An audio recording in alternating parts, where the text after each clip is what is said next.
இந்த படம் யாருக்கானது அப்படின்னா, யாரெல்லாம் பார்ட்டியை மிஸ் பண்ணுறாங்களோ அவங்களுக்கானது, அல்லது ரொம்ப க்ளோஸாக இருந்த எந்த உறவாக இருந்தாலும் யாரையாவது நீங்கள் மிஸ் பண்ணுறீங்க அப்படின்னா இந்த படத்தை பார்க்கும்போது உங்களுக்கு அவங்களுடைய ஞாபகங்கள் நிறையா வரும். வலி இருக்க தான் செய்யும், படம் பார்க்கும்போதும் சரி, முடிச்சதுக்கப்புறமுமே சரி. அதில் ஒன்றும் தப்பு இல்லை.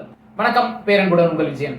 இன்னைக்கு நம்ம ரியல் பெயின் இந்த திரைப்படத்தோட விமர்சனம் பார்க்க போகிறோம். இந்த வருடம் சிறந்த துணை நடிகருக்காக கெரின் கல்கினுக்கு ஒரு ஆஸ்கர் விருது கிடைத்த படம்.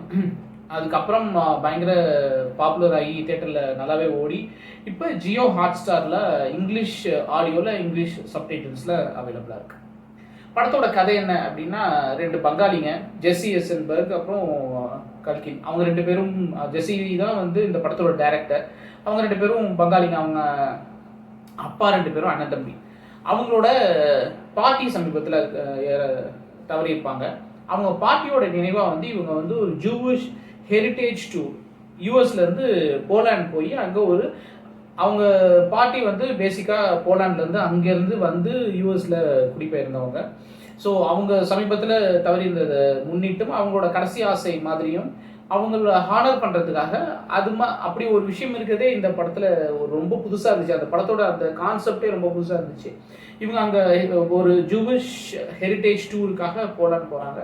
அங்கே ஒரு டூர் ஆர்கனைசர் இருக்கார். அங்கே அதே மாதிரியான ஒரு டூருக்காக இன்னொரு 4-5 பேர் வந்திருக்காங்க. அவங்க ஒவ்வொருத்தருக்கும் ஒவ்வொரு கதை இருக்குது. எல்லாருக்குமே ஏதோ ஒரு வகையில் இந்த இடத்தோட ஒரு கனெக்ஷன் இருக்குது. ஒன்று, அவங்க வந்து அந்த இடத்துல இருந்து இடம்பெயர்ந்து வேற ஒரு நாட்டுக்கு போயிருக்காங்க. ஆப்பிரிக்காலேருந்து வந்திருக்காங்க, லண்டன்லேருந்து வந்திருக்காங்க, எந்த ஒரு நாட்டிலேருந்து வந்திருக்காங்க, இடம்பெயர்ந்து போயிருக்காங்க. அல்லது அவங்களுடைய மூதாதையர்கள், அவங்களோட அப்பா அம்மாவோ அல்லது கணவரோ அல்லது மனைவியோ அல்லது அதுக்கு முந்திர ஜென்ரேஷன் தாத்தா பாட்டியோ இந்த ஜூவிஷ் இதுலேருந்து புலம்பெயர்ந்து வேறு நாட்டுக்கு போய் இருந்திருக்காங்க. அவங்களுடைய நினைவாக அவங்க வசித்த அந்த இடங்களை சுற்றி பார்க்கறதுக்காக இவங்க எல்லாரும் வராங்க. அதுதான் அந்த ஹெரிட்டேஜ் டூரோட கான்செப்டாக அதை ஒருத்தர் ஆர்கனைஸ் பண்ணுறாரு. ஸோ இவங்க அந்த முதல்ல இந்த 2 கசின்ஸ், இவங்க 2 பேரும் வந்து எக்ஸ்ட்ரீம் ஆப்போசிட்டில் இருக்கிறவங்க. இதில் இந்த ஜெஸ்ஸிக்கு வந்து திருமணம் ஆயிடுச்சு, குழந்தை இருக்குது. இவருக்கு வந்து திருமணமே நடக்கலை. ஜெஸ்ஸி வந்து ஒரு நார்மல், ரொம்ப ஒரு நம்ம தினமும் கடந்து போகிற பல மனிதர்களில் ஒரு சாதாரண மனிதர். வேலைக்கு போகிறாரு, வீட்டுக்கு வர்றாரு, மனைவி, குழந்தை, ஒரு சாதாரணமான ஒரு நார்மலான ஒரு வாழ்க்கைன்னு இந்த உலகத்தால் கட்டமைக்கப்பட்டிருக்க ஒரு வாழ்க்கையை வாழ்கிறாரு. இன்னொருத்தர், அவருக்கு வந்து கல்யாணம் ஆகலை. அவர் அந்த பாட்டியோட ரொம்ப கனெக்ட் ஆகி இருந்திருக்காரு. ஸோ அவங்களோட இழப்பை இவரால் தாங்கிக்க முடியல. அவர் கேரக்டராகவே ஒரு மாதிரி ரொம்ப பார்க்குறதுக்கு எப்படி இருக்குது அப்படின்னா, ஆக்வர்டாக, வியர்டாக அப்படிதான் பிஹேவ் பண்ணுறாரு. பட் அந்த மாதிரி மனிதர்களும் இருக்காங்க அப்படின்னு தான் சொல்லணும். நிறைய இடங்களில் 96 ராம ரிசம்பிள் பண்ணுறாரு. அதில் 96ல் வந்து அவருக்கு காதல், அந்த விஷயத்தில் அவர் ஸ்டக் ஆகிருப்பார். இதில் இவர் பாட்டி அந்த விஷயத்தில் ஸ்டக் ஆகிருக்காரு. ஸோ இவங்க அந்த டூர் எல்லாருமா சேர்ந்து போகும்போது எல்லாரும் ஒரே மைண்ட் செட்டில் இருக்காங்க. எல்லாரும் அந்த சோகத்தோடையே போகணும்னு நினைக்கிறாங்க. அந்த டூர் ஆர்கனைஸ் பண்ணுறவர் நிறைய ஃபேக்ட்ஸ் எல்லாம் சொல்கிறாரு, நம்பர்ஸ்லாம் சொல்கிறாரு, வருஷங்கள். அதில் இந்த இடத்துல இவ்வளோ பேர் கஷ்டத்தை அனுபவிச்சாங்க, இந்த இடத்துல இவ்வளோ பேர் இறந்து போகிறாங்கன்னு சொல்லும்போது அதை நம்பர்ஸாக பார்க்குறதுக்கோ டேட்டாவாக பார்க்குறதுக்கோ அவருக்கு பெஞ்சி, அந்த கேரக்டரில் இருக்க கல்கினுக்கு பெஞ்சி, அவர் தான் அந்த வியர்டஸ்ட் கேரக்டர். பெஞ்சிக்கு மனம் ஒப்பலை. அவர் எல்லா இடத்துலையுமே ஒரு மாதிரி எல்லாரோடையும் சண்டை போட்டுட்டு, எல்லாரோட வியூ, எல்லாரும் ஒரு பெர்ஸ்பெக்டிவில் பார்க்குறாங்கன்னா இவர் அதுக்கு அப்படியே ஆப்போசிட்டான ஒரு பெர்ஸ்பெக்டிவில் பார்க்குறாரு. அதனால அவருக்கும் அந்த டூரில் இருக்கிறவங்க யாருக்கும் ஒத்து வரல. இப்படியே போயிட்டு இருக்கு அந்த டூரு. நிறைய இடத்துல கிட்டத்தட்ட அதில் இருக்கிற எல்லாரோடையுமே, தன்னுடைய கசினோடையுமே அவர் சண்டை போடுறாரு. எல்லாரையும் சண்டை போட்டுட்டு அப்புறம் சாரி கேட்டு அப்புறம் எல்லாரும் உருக்கமாக பிரிஞ்சு, இதில் அந்த ரியல் பெயின் இருக்குல்ல, அது என்ன அப்படின்னா, பெஞ்சிக்கு அவருடைய கடக்க முடியாத வாழ்க்கைன்னு சொல்லலாம்.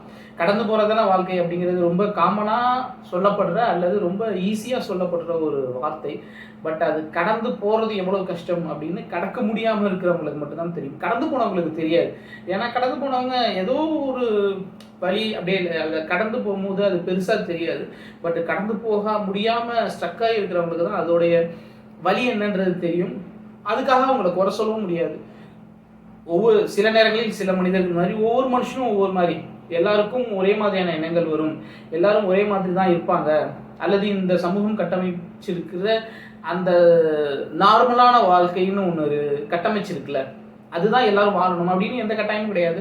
அவரவர் வாழ்க்கை அவரவர் கையிலுங்கிற கான்செப்டில் அந்த பெஞ்சி அந்த பெயினோட இருக்கிறது சரியா அப்படின்றது விவாதத்துக்குரியது தான். பட் அவனுக்கு அதுதான் பிடிச்சிருக்கும் போது அவனை அப்படியே விட்டுறது நல்லது. அவனை அதுலேருந்து வெளியில் கொண்டு வரணும். முயற்சிலாம் நடக்குது தான் உலகத்தில், எல்லாரும் பண்ணுற முயற்சியெல்லாம் இந்த அவனோட கசனும் பண்ணுறான். பட் அவனை அதுலேருந்து வெளியில் கொண்டு வர முடியல. என்னை பொறுத்த வரைக்கும் இந்த திரைப்படத்தில் 2 பேர் ஈக்குவலாக நடிச்சிருந்தாங்க. 2 கசின்ஸுமே ஈக்குவலாக தான் நடிச்சிருந்தாங்க. அதில் director plus one of the ஹீரோவாக இருந்த ஜெஸ்ஸிக்கு எந்த அவார்டுமே கிடைக்கல. ஆனால் இவருக்கு ஆஸ்கர் கிடைச்சிருக்கு. அப்படின்னா இவர் அந்த அந்த வழியை அந்த விருது தேர்வு குழுவில் இருக்காங்கள அவங்களுக்குமே அந்த வழியை அவர் கடத்தியிருக்காரு. அந்த வழி அவங்களுக்குமே இருக்குது அப்படிங்கிறது என்னுடைய கருத்து. அதை கடந்து போயிடுறதா எல்லாரும் இன்னொரு பெர்ஸ்பெக்டிவ்ல பார்க்கணும்னா அந்த வழியை கடந்து போகிறதா எல்லாரும் நினச்சிக்கிறாங்க. ஆனால் யாருமே கடந்து போகிறது கிடையாது.